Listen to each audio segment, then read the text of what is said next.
I'm gonna get super deep in. I think the main problem is watch time became trackable. Before, you could put a show on the TV and the person who made the show had no idea if you stayed on this couch and watched the show.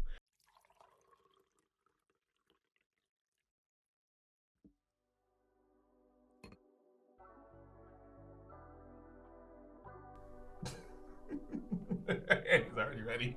Yeah. Welcome back to another episode of the... Wow, I almost went back to like This American Negro days. That was crazy. Welcome back to another episode of Keepin It a Bean. Keepin It a Bean is where we bring together commentary and culture all over a cup of coffee, but it's late at night, so we drinking some tea. You already know what it is. If you are new here, my name is Marquise Davon. Keith, This American Negro, but never Mark. Dramatic effect. All right. If you are returning, you already know what it is. Hello to niggas and niggas only. You already know what the vibes are. Hello. Thank you for coming back. Yeah, man, we here. You heard how low I was there? Yeah, That's me. That's me, though. So, like, hey, what's going on? Wow. Hello to niggas and niggas everywhere. Before we say anything, take care of your kids. What? Number one, wash your legs. Tell somebody you love them. Love you, man. Love you. Bro. Take care of your kids. Take care of your kids. But when we get back to this, that was advice for some black folks. Thank you for starting us off with a good John, okay? If you want to support this here podcast, you can do so in two ways. The first way you can do so is monetarily, and that is going to patreon.com/marquisedavon. That's MarquiseDavon. You can donate or, think about it more like an investment. You can invest $2 a month, which is $24 a year. If you are willing to spend a little bit more on this black man, feel free to do so as well. There you can get some more exclusive content, early drops to episodes as well. So we have 4 episodes in the tuck right now. So if you want to just head over to Patreon, we can also get you on those episodes too. Those are a little bit more unedited, but that will be a little bit more fun, a little bit more raw. You'll get some of the more of the bloopers and nonsense that just be happening here in the podcast states as well. So we over here. Another way that you can support me monetarily is also by inviting me to speak at your school or colleges or different workshops and being invited onto panels or moderating discussions. Those are all going to be super important. I talk about topics around pop culture, politics, expanding the idea of what black masculinity is, different social justice issues, specifically around educational justice, prison abolition and prison reform, all of that good stuff, depending on what your bag is. Some of us might be a little bit more incremental. Some of us might just be like, burn it all down. Whatever floats your boat. We out here. But those are different ways that you can support me monetarily. But economic anxiety, we all a little broke. It's giving depression. We? What? I said we? It's been a good year for me. You're not broke anymore?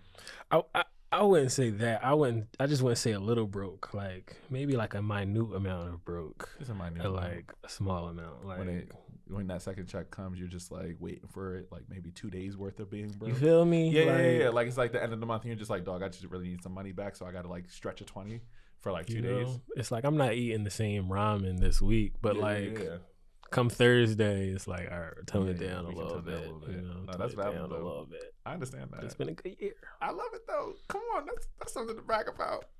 Congrats, my guy. We all just a little less broke. But again, economic anxiety, all that good stuff. But you can also help the show by talking to other people. Tell a friend to tell a friend to tell a friend. That's always helps. If you're listening on your way to work, make sure that you leave a 5-star rating and a review. This way I show up on different podcast playlists, and it also shows that there's also engagement on those platforms. That's some of the easiest way to help podcasters and one of the most impactful ways to do so. If not, you can also share. Whenever you see one of these clips, just pop up on your feed. Share. Send to somebody that you think would enjoy the clip, because honestly, some of y'all don't want to watch more than 90 seconds. We should really train that differently. You should want to watch 40 minutes worth of a podcast. It brings me money. I appreciate y'all. It's so funny, like how content has gotten to this of like things can be the 90 seconds. It's and ridiculous. Like that's what makes people just be like, oh, you're being super productive. I'm like, dog, did you listen to the whole episode? Like, it is so wild. Oh, we're gonna get into that because I'm so like I'm also just interested on how you approach content because there's like two things sure. I want to talk to you about today. I'm super excited. So we're going to get through this piece right now. If you're watching here on YouTube and you see these two lovely faces, okay. If you see these two lovely faces, that means you are watching on YouTube. Hit that like button, hit that subscribe button, and also hit that notification bell. So every single time I drop an episode on Sunday morning at 10 a.m., you are the first to know when it's premiering. So you can grab your coffee or tea or whatever your vice is. Yeah, that's a perfect time for this to drop, honestly. Like, right? Like you should play this in the background while you're cleaning the house. That's what I'm saying. Yeah. Like it's a really just like an easy morning listen. You get a couple laughs here, and then you're going to be like, oh, he was talking some shit. Right, and then that's like your Sunday like afternoon. Mid dishwash, you like, whoa, hold on. What did you say there? What did you say? Yeah, right around that. Wet your phone and all that. Right, and trying to dry off your one finger to like. That was good. That's how I want people to experience the show. But yeah, so those are different ways that you can help support this here podcast. Other than that, that's enough of me talking. I'm so excited for you to get to know this guest that I have on. I've known this human for 5 years now. Yeah, it's been 5 years. Yeah, I'm so excited. Like, it's been a long time coming, to be very honest. Especially being able to witness each other's growth over these years. I don't even know how to describe Hassiem the Dream, Frank Desaint, like the man, the myth, the legend, the visual artist, the multi-hyphenate, web designer, filmmaker, photographer, all of the things. I am just like such a fan of you as a person. I'm a fan of you as a content creator. Y'all, please give a warm welcome to Hassiem. Yeah. Waving. Hassiem, welcome to the show.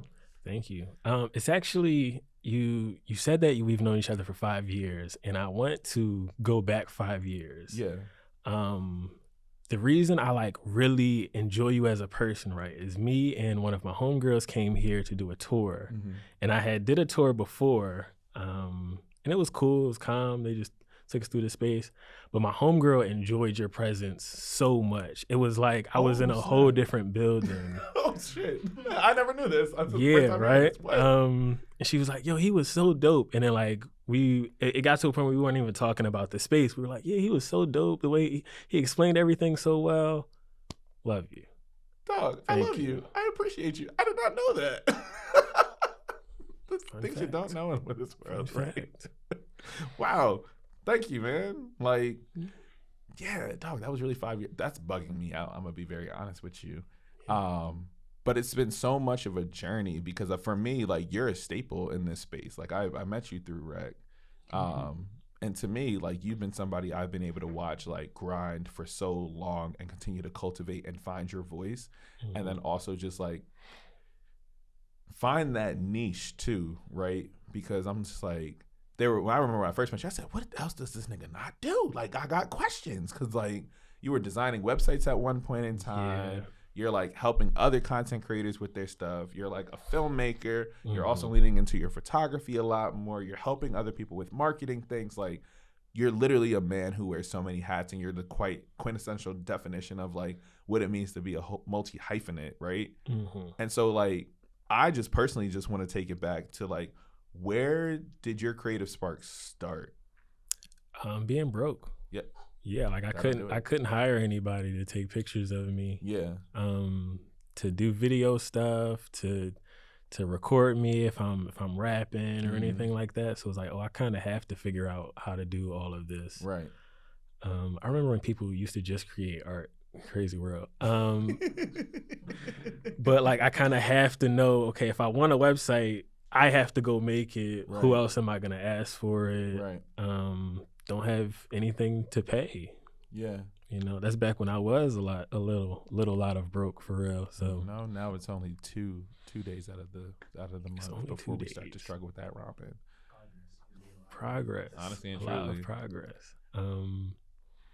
But yeah, I've done pictures and stuff like photography in like middle school, but that's just being around and like, I just started bringing a camera to school one day. Hassiem's pretty cool. He has a camera, nothing crazy. And then I got here and I'm like, there's so much stuff here. There's so much equipment. I could use all of this. And then I did. And now here we are. And I like know a little bit about a lot or everything really. Plus, I like went to school for a little bit, so like That's also a fact. I'm pretty smart. He's like, I don't want to brag or anything, but I'm kind of a big deal. Like, you know? No, but that's valid though, because I think, like, what are you, 25, 24? 24. Yeah. Which still like bugs me out because in my mind we were the same age this whole time. We Like, were not. We're not. We were not. Right? That's actually wild. How old were you? You know how you don't 5 have a years B ago? mic? You see how niggas just want to chuck on the show and they shouldn't? That's what I was saying. What you say? How old were you 5 years ago?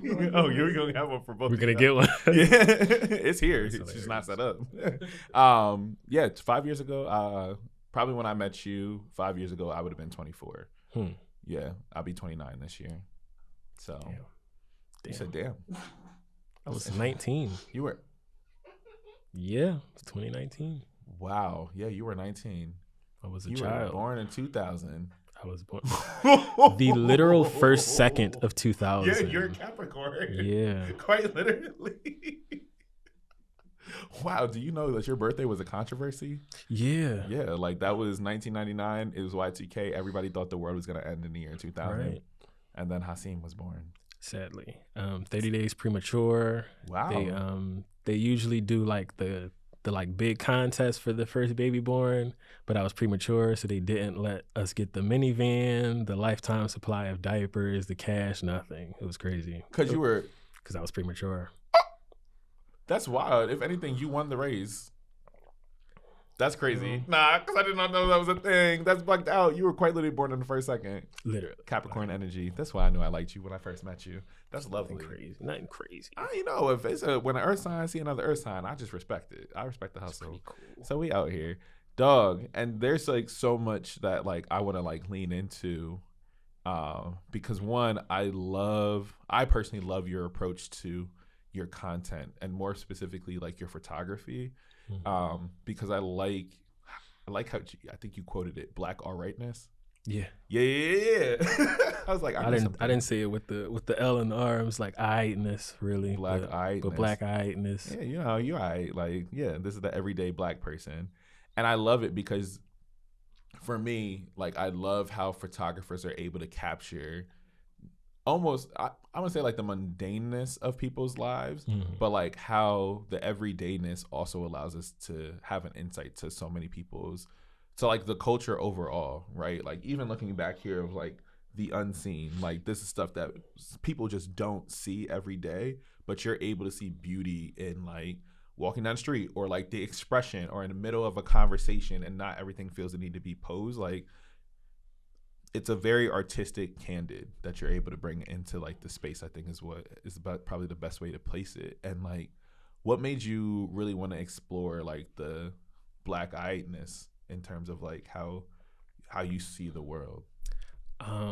There's a photographer, I'm not sure if he's from Philly or not. His name is Jamal Shabazz, and he has a photo book called A Time Before Crack. Yeah. Right. And it's like just a bunch of pictures of literally like Black-eyedness of like kids, just regular people, the Adidas sweatsuits and stuff. Wow. And it's like the picture perfect example of like no one's overly poor, no one's overly flexing anything. It's really just, we're all just living. Yeah.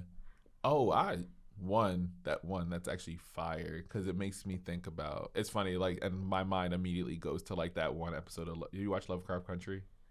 No. Damn. I wish. But it's like, what is that moment before a catastrophe happens and like this caricature of Black people begin, right? And so they had an episode where they went back to the day before the Tulsa bombing. And it just showed how Black people were living in their everyday life. It was showing people joyous. It was kids playing. It is just like, let's capture this very particular moment. And so like thinking around like what his book meant, like what is it, an era before crack, or what happened? A Time Before Crack. A Time Before Crack. Like there weren't these yes, there were still caricatures of Black people, because obviously menstrual shows and slavery, all that good stuff. Yeah. Not great stuff, but you know what I meant. But there is that's crazy, right?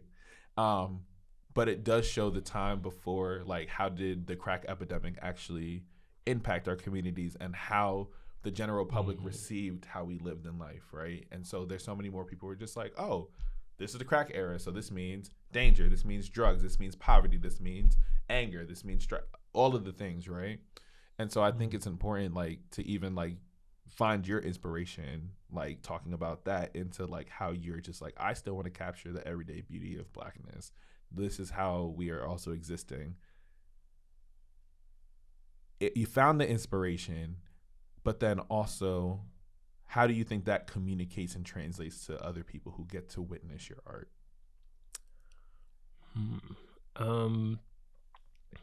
I feel like you can really see yourself more than anything. So like a lot of my pictures are just my friends or just people I run into, and I never try to do too much. And so like a lot of the creatives I see now, they dress how my friends dress. Whether that's like over the top and like looking really cool, or just like super chill and vibey, but they're just like my friends because these are my friends. Right. And like most of the people in pictures are people I've known since I was like a child, like long before I even thought of a camera, like pre-iPhones, probably. As well as like a lot of friends that I meet now, and if I like showed you a bunch of pictures, you wouldn't be able to tell the difference because it's like literally, this is just the everyday Black person. But yeah, I love it, man. I'm trying to do more. I feel like I've only done a little bit, and I could do so much more. This is so interesting because in my mind, I'm like, you have done so much in 5 years, like so much. Dog, you just had your work displayed. You had your homies in an art show, art show. How was that? That was lit. Like it was the whole idea behind the show was like family, and so I don't have any pictures of my family. They're not like dead or anything, but like everybody. That's not where I was going. But like they're there. Everybody like really hates each other more or less. So it's like I don't have a family book or anything.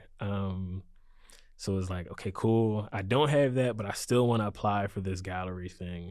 I have pictures of my friends, and like me and my friends went to Boston super randomly, like for just a weekend in like 2022, and it was like really like, oh, it's Thursday, we can do this tomorrow. Drove to Boston, spent a weekend there, came back, and it was like the ideal trip as far as like everything lined into place when there was zero preparation. Come on. And so I was like, oh, this is a great example of what family looks like for me, because these are like, these are people middle of a pandemic that I've spent every day with for 2 years, if not longer. And so it like fit right in with a bunch of like white people and their actual family pictures and babies and stuff. It was dope. That is so dope. And I love that because it's like an idea of like chosen family, right? Like you can't help what family you're born into, but as you get older, you get to choose the people that you want to be intentionally around.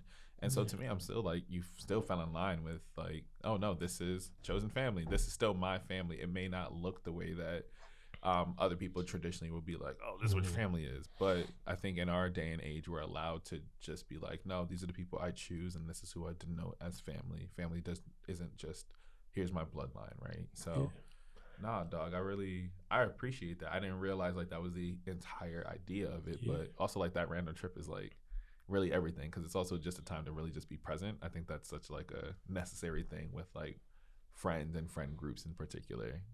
No, I appreciate that. Thanks for telling me. It was a great trip. A lot of money was spent. I'm like, after going, I'm like, I need to go to Chicago, but I'm like, if I could live anywhere, Boston just felt like it.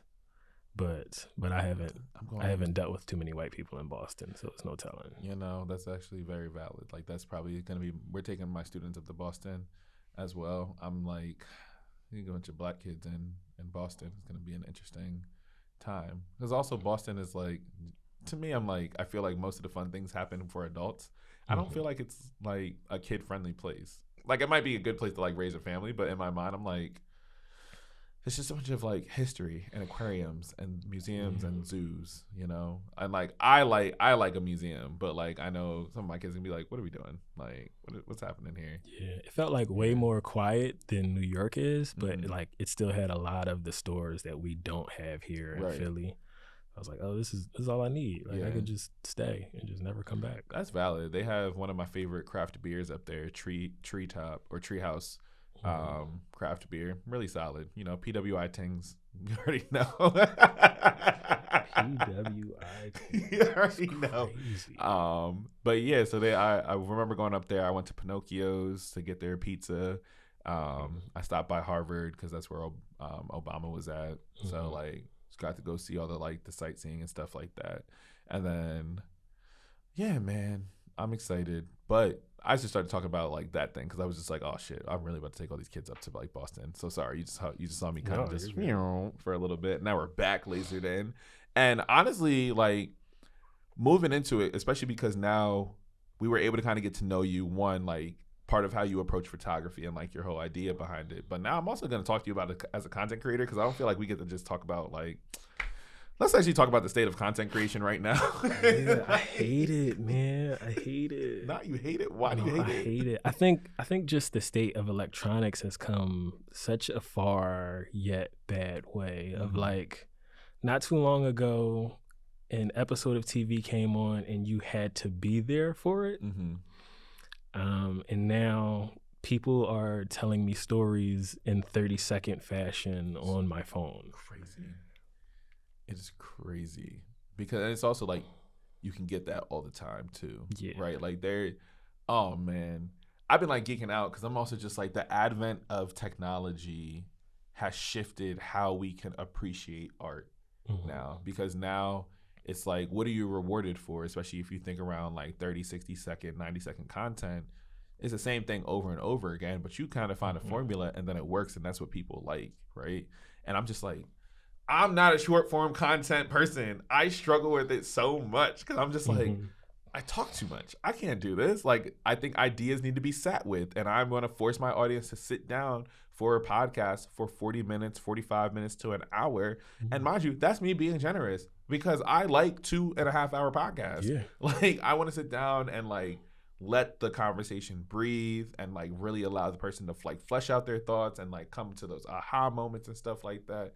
And I think it's such an art to taking time with content. And so I also worry that how we are seeing like the commercialization of content creators and art and culture has like dwindled our appreciation for it. And it made me think of a conversation Kavan and I were having over here of just like, so many people don't understand where half of these references come from.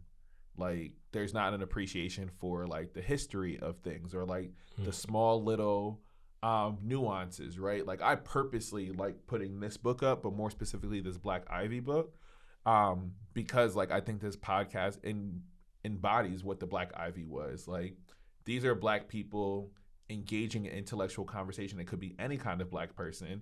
They've adopted this Ivy League style. So I'm just like, you know, Black people, we gon' take something and like make it ours. So we're gonna add our own flair to it in terms of fashion and whatnot.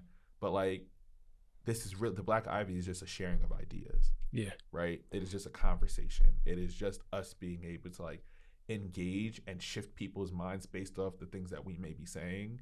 And that's what pushes culture forward, because it's just like, even in a 5-year difference between us, not too much, all right, not too much. Even in a 5-year difference between us, we've also experienced and witnessed the world and content creation in so many different ways, right? Like me going into college, my professor would say, by 2018, video is going to be the main thing that everybody will need.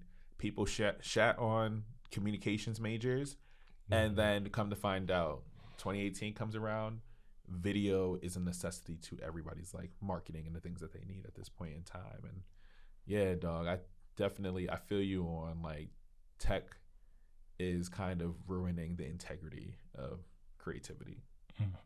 I'm gonna get super deep in. I think the main problem is watch time became trackable, right? Before you could put a show on the TV and the person who made the show had no idea if you stayed on this couch and watched the show. TikTok can decide if you like comedy videos based on how long you stayed watching this specific comedy video. The same thing for like YouTube and stuff of like, cool, there are videos or vlogs that are an hour long because now the only way you get paid the most is if people are watching the most time of each and every video. Right. So yeah, as soon as watch time became trackable, it all got horrible. Oh, I never thought about it that way, but you're absolutely right, because I think about it, and to be honest, like now, like YouTube has been like a different beast for me, especially like as a podcaster, because I'm such like an audio first person. So like I prefer the analytics of like how many people are listening to my podcast within like the first 48 hours. But it was also like building a culture around the podcast. And so I'll take it back to my Dear Reading days of like, oh, I actually was able to, people would reach out or people would see me on the street and be like, yeah, you know, I listen to you every Monday morning. You didn't drop at 6:00. Like I was really looking forward to this. And so I felt like we had like a sitcom method, like that people used to wait and just anticipate this next episode. What are they going to talk about next? What are they going to talk about next? What's this going to be happening, right? And so it's interesting that you say that, like now that watch time has become a thing, it is now trying to figure out how do I capture the most amount of people, right? And so part of it is like, yeah, that 30 to 60 seconds. Some people only probably engage. A vast majority of people who engage with my content probably only engage on Twitter or Instagram when it is posted, right? And then I then have to have a smaller funnel of people who are actually converting to being like, oh, this is interesting enough that I'm going to listen to the entire episode of this thing. And so I think that has been the hardest part, because now sitting down, I'm like, dog, like so many more people are watching the shorts, and I'm just like, I get it. Like it's quick, it moves. That's what YouTube's promoting right now. But it's also just like trying to get that conversion into the full length episode of the podcast. And now with like YouTube podcasts, people don't have to watch it anymore. They can just simply listen to it. And so like, I think that has been like such a hard thing to like navigate, is because for me, I'm just like, no, I want to like get the integrity of the show. And then other people are just like, yeah, but you also need a viral moment. And I'm just like, but why don't you just tell people about the show? Yeah, and it's not even like you just need a viral moment. Your viral moment has to happen immediately. Yes.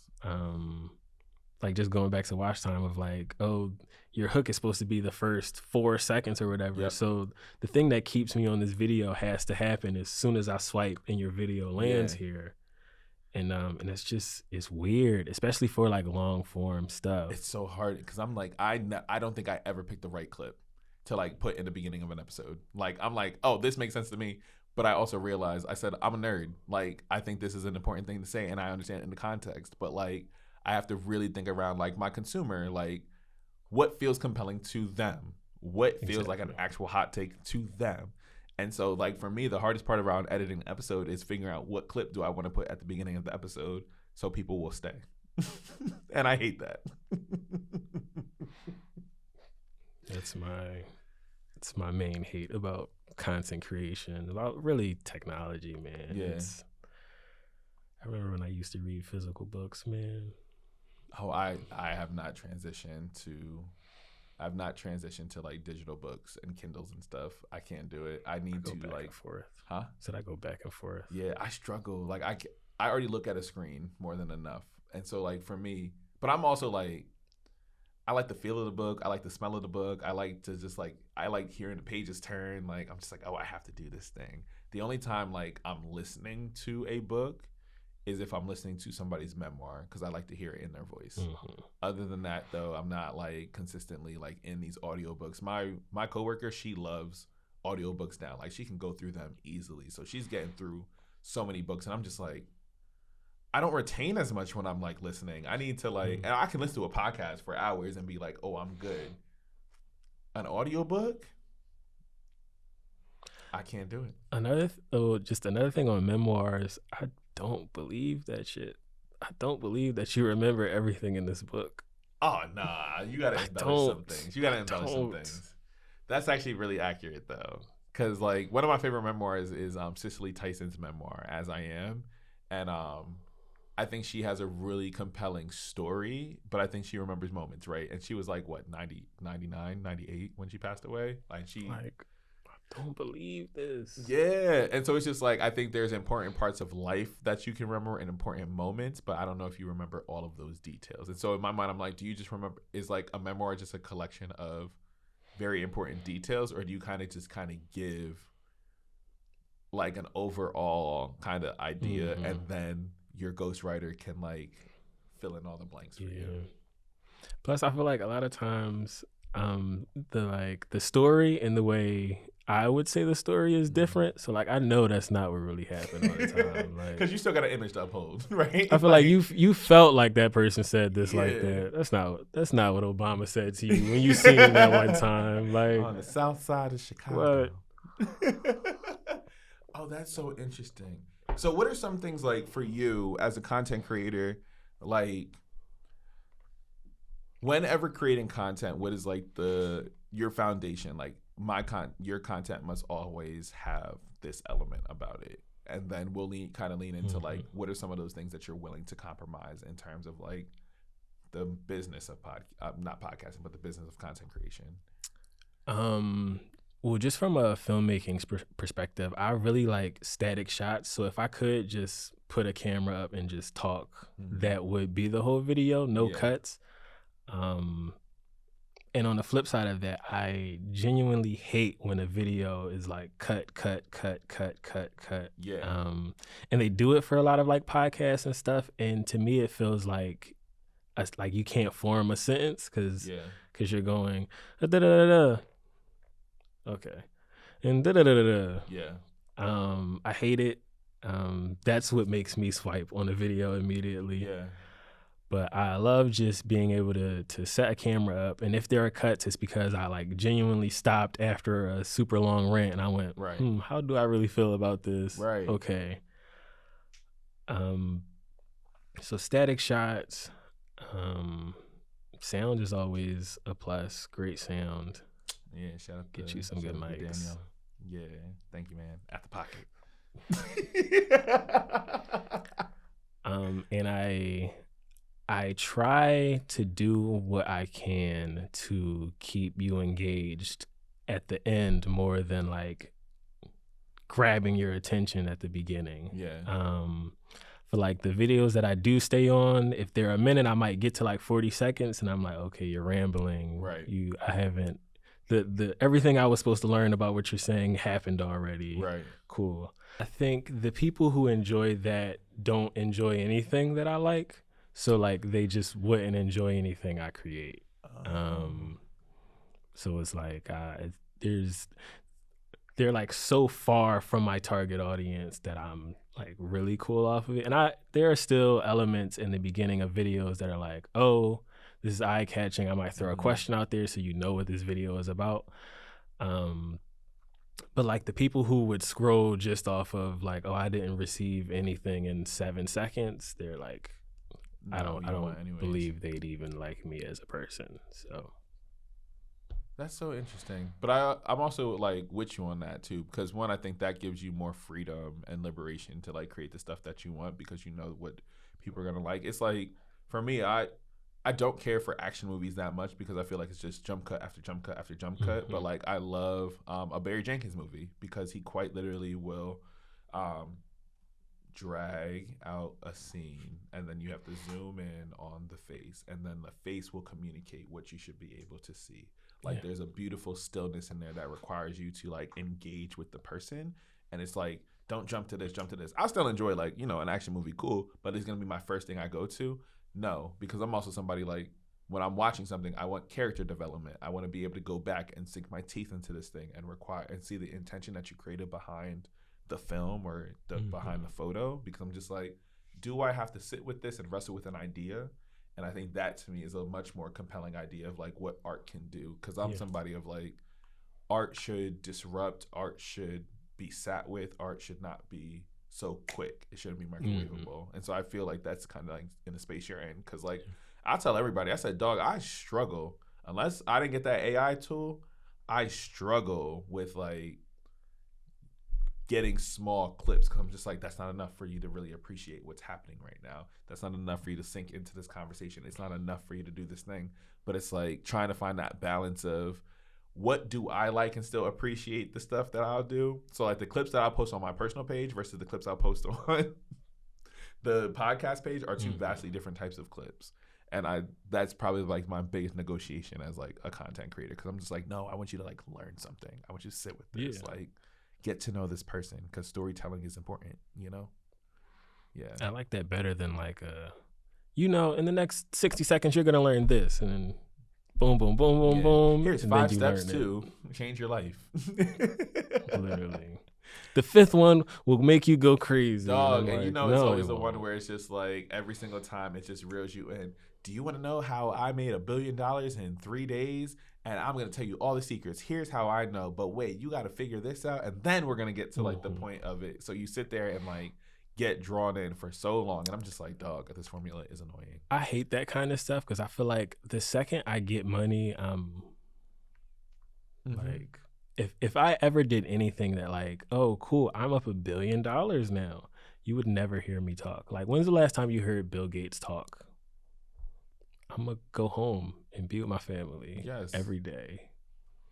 Like, what are we talking about? Now, granted, I don't believe billionaires should exist. However, when we are here, no, I'm fully like with that, because I'm just like, no, people are too selfish to make this information for free.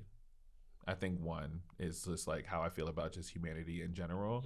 But then I think the second piece to it is also just recognizing that these also feel like pyramid schemes a lot of the time. Like, oh yeah, and by the end of this, if you want to get all of the game, buy my ebook, right? Like that information, there's always a transaction by the end of it. And I say, cool, some of that's business. That's how the cookie crumbles. And the other piece to it, I do believe, is like, again, I talked about it on a couple episodes ago with Elijah and Kamal, but I'm like, everybody is broke right now. And so everybody's trying to get their get rich quick scheme.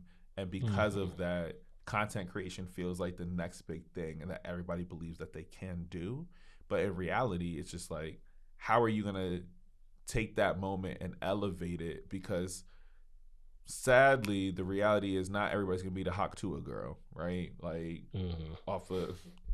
I was so late to this Haktua situation. Like, I found out about this a couple days ago and was just like, what? Only to find out like, oh, people want to give her deals. They want to like launch a podcast. Like, she's taking momentum and running. But I'm like, dog, like, has anybody seen her actually do this thing? Like, but like they're running with it. But like, that's also reality versus like a white content creator versus a black content creator. Like, yeah, we have to be like impeccable, but them, they can say whatever the fuck they want. And like, they have that opportunity. And it's so hard sometimes because I talk to some kids and students around like what I do as a content creator, and just like, no, a lot of black content creators, you see them after 10 years finally getting their overnight success. But it's very few and far between of black content creators that are actually like, do something mediocre, it go viral, and then they get the opportunity. Like, normally, the black content creators we have seen historically have all gotten their content taken or gentrified by a white content creator, and then these white content creators are actually benefiting from what black people have created. And so I'm like, I don't think y'all even realize, like, most of these people you're seeing are not making the money you think that they're making. And it's like this illusion of success being so close and so tangible off of something that you can do on your own. But I think it just goes back to the point where like non-content creators be like, this is so easy, I can do this whatever in my sleep, da da da. I'm just like, nah, like this content takes an extra 25 hours of my week. And that's me being conservative with those numbers. And I think a lot of times that's like the calm amount of it. Like, there are people who drop videos every day. And like, not even like just chill videos, like highly produced videos every day.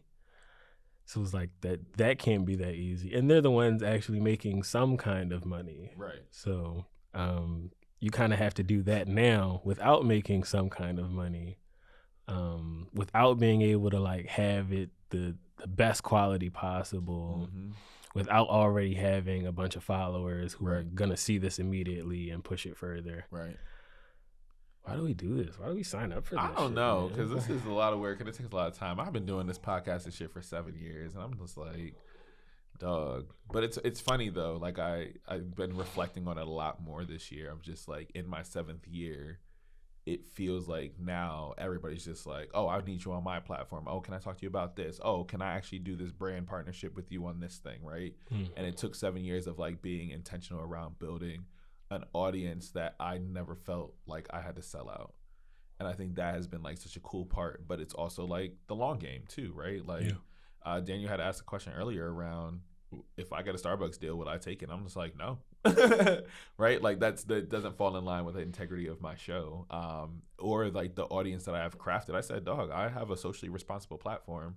And like that's not just me talking around a platform, but like also that's my personal value, right? Like I'm not supporting an anti-Palestinian organization and shit like that, because that just does not make sense to me, but it also doesn't fall in line. Yeah, I love me some coffee.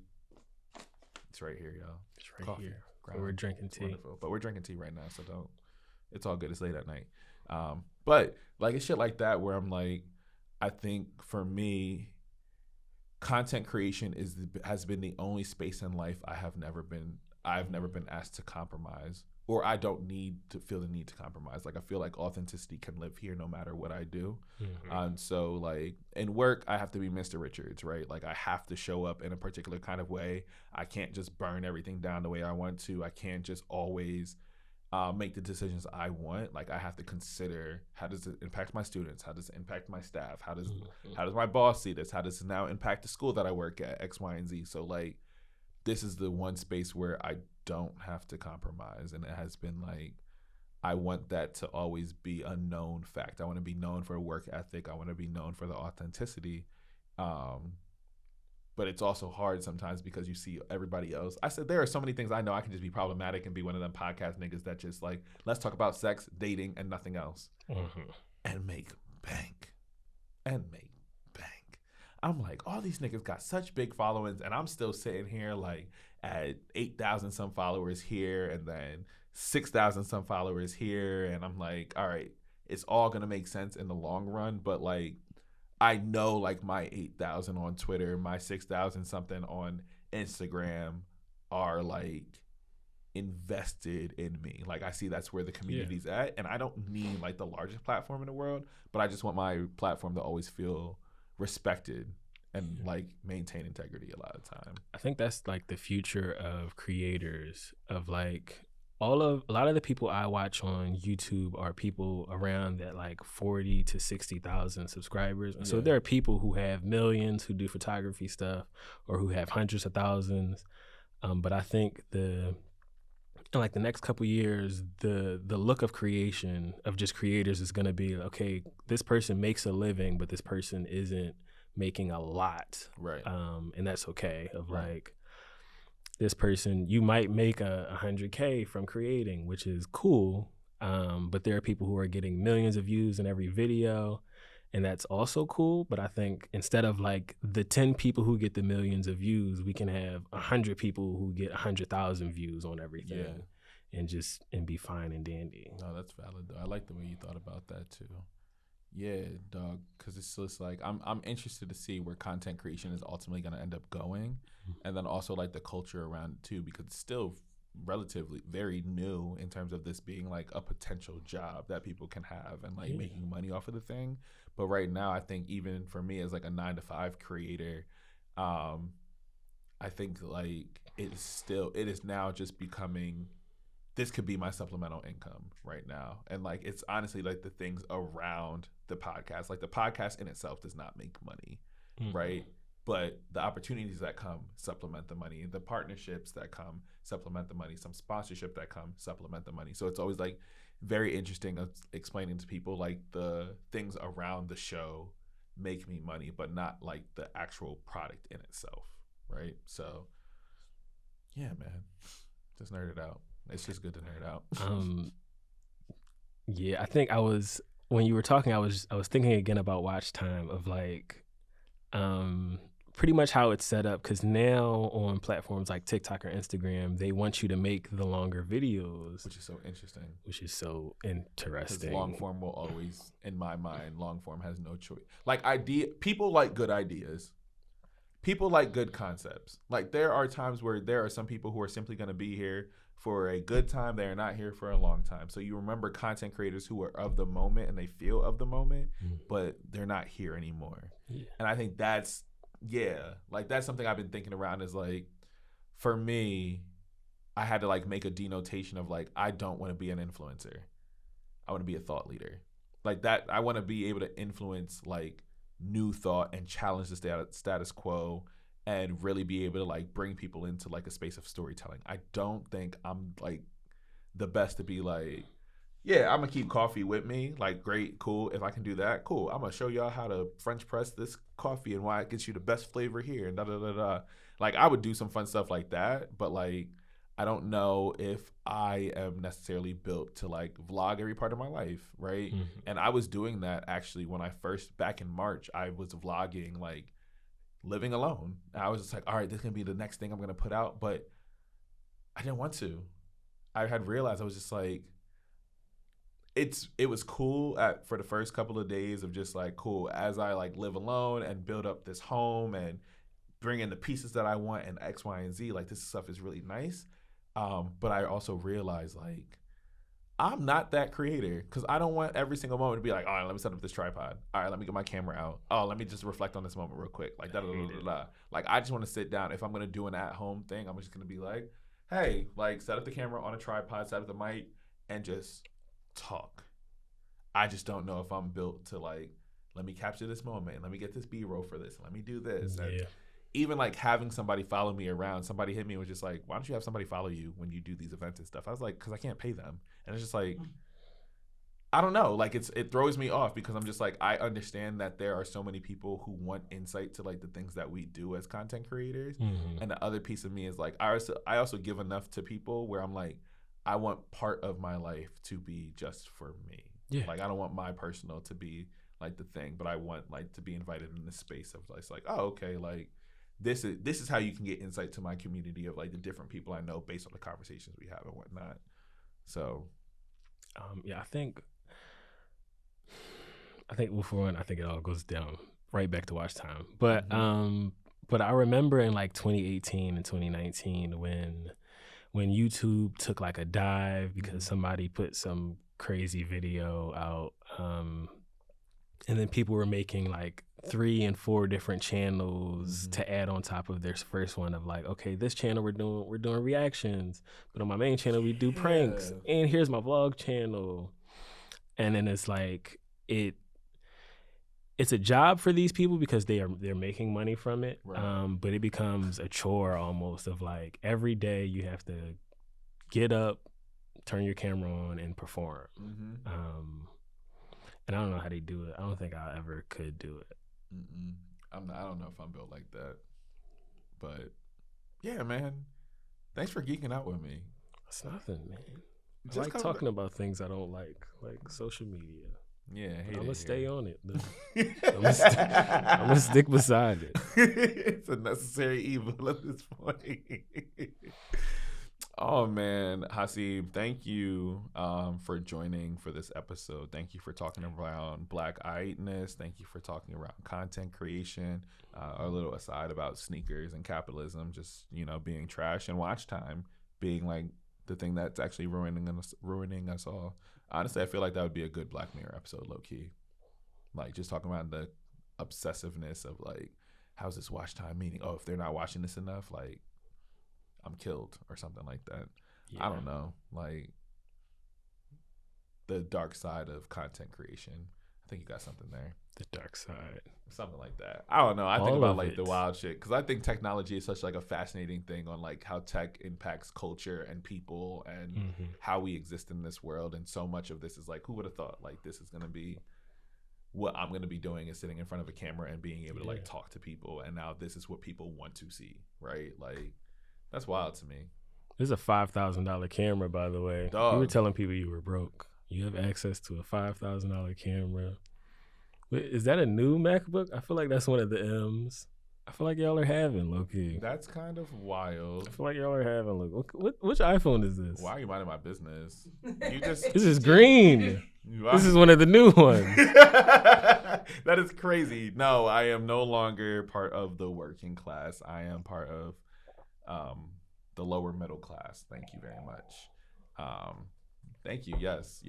Honestly, that's gonna be an episode too. Of just like adjusting to like a new tax bracket because I'm just like, oh, I'm not working class anymore. Like I'm not making $17 an hour. I'm not making $7.25 an hour anymore. Like I actually have things where I can buy things and have discretionary funds and not feel guilty.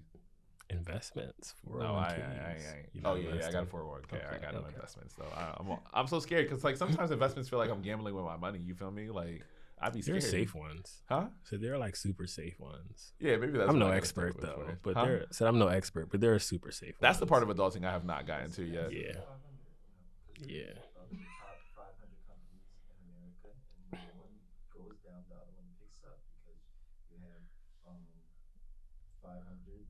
Companies and they all have different industries. So when one's plummeting, there's usually another one that's going up. Yeah.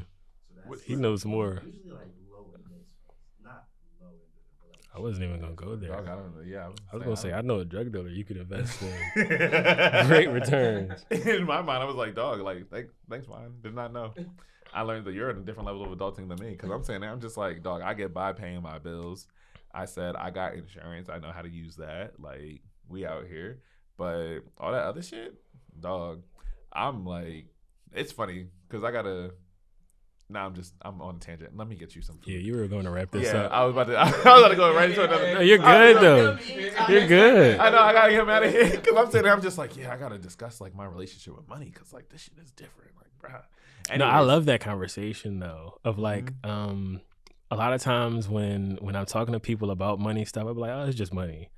Because I like genuinely believe that it always comes back, and it has always come back. That's where I'm at. I had a bad year not too long ago, but I'm here now. Yeah, like I never want to experience like economic anxiety again because I know what that stuff is like. But it's also just like I still get by, and I still act as if I have to like use my money the way I used to, and I still feel guilty about spending money on myself. Like I don't like spending money on shoes because I'm just like, oh, this $100 can go somewhere else. I don't deserve this. Let me do something else with it. And I gotta like really unpack like, no, it's okay to like spend money. Like buying things for myself, it's perfectly fine. It's fine. That's weird to say because I struggled to believe that so much. I'm just like, no, like this is too much money. Like when somebody spent money on me, I was just like, that's like rent. Why would you spend this much money? Oh yeah. And like, my partner being a great human, but I really sat there was just like, this is like $1,000+ You spent this on me?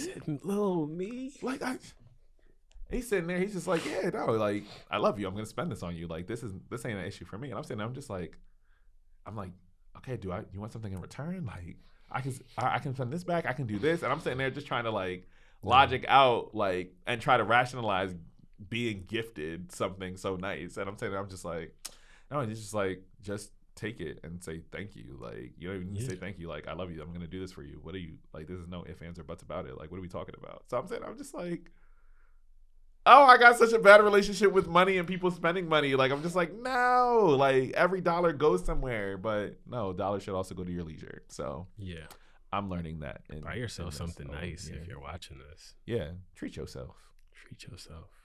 Anyways, thanks for listening to those random tangents. Hassiem, you are more than welcome to come on the show whenever you want. Like I've always just enjoyed talking to you. Anytime I get to see you, it's quite literally like the highlights of my week. So like, thank you for being on. Nah, I'm serious, my guy. Like, nah, because Hassiem always gonna be like this when he walks in the room. Like he's like, yeah. And I'm just like, dog, like, do you know who you are? Like, you really him for real? Like, I'm trying to be, man. I'm just like, I wake up every day and I plan to be him. And I hope and pray that I accomplish that by the end of the day. And you do. So continue to do it. Dog, just gonna give you your flowers. Like, thank you for being you. Thank you for sharing that story at the beginning. I did not know Like that was. Yeah, I'm trying to get her to get a membership. She's been on like 4 tours at this point. Like, tell her stop complaining. Just do it. Yeah, but nonetheless, thank you, my guy. I appreciate you. Let the people know where they can find you. Outside. Period. And just for one, my name is Hassiem. I also go by Hassiem the Dream. I also go by Frank, aka Frank Desaint when it comes to photography. You can find me any and everywhere at Frank Desaint for photography. That's Frank, the regular spelling, and Desaint is Desaint. Frank Desaint. I got a portfolio. I paid for a website, having a little bit, and it's a nice website. I ain't gonna hold. It's a very nice website. Like it's well done. Everything's accessible. Like it's very nice to look at. I do what I can. I ain't gonna lie. Mobile and on. I'm in galleries. I'm about to make a film. I'm about to make 5 films this summer, and it's gonna hurt. I'm gonna cry come October. But it's okay because you fucking did it. I'm doing it every day. But yeah, I'm everywhere. I appreciate you, man. Thank you for having me, man. Of course, man. What are the chances? Because I was gonna leave. I know. Like, when you grabbed me, I was. Well, shout out to our one guest just canceling on us. So now we're here. Who was it? Don't worry about it. I'm not gonna say. You don't want to say it? No, I'm not gonna say that here. I won't shame them. They'll be back. Should have came. That's crazy. Nope, because this sounds like a happy accident to me. Like this would be a great episode. I could have also been here though. Missed out. Yeah, buddy. But we here. Great Monday. Happy Monday, y'all. Anyways, thank y'all for coming to another episode of Keepin It a Bean. I appreciate y'all. Make sure that you hit that like, subscribe, and that notification bell to get everything. And if you are listening, once again, please hit that rate and review as well. Please give me 5 stars. Do not be a hater. And let me know what you enjoyed about the episode. If you're on Spotify, please make sure that you answer the question on Spotify. Okay? Do you do a different question each episode? Yeah, unless I'm lazy on one of them and just be like, what are your thoughts on this episode? But like based on the conversation we have, I try to curate like a driving question for that. Yeah, man. But we out here. Anyways, see y'all next week. Peace.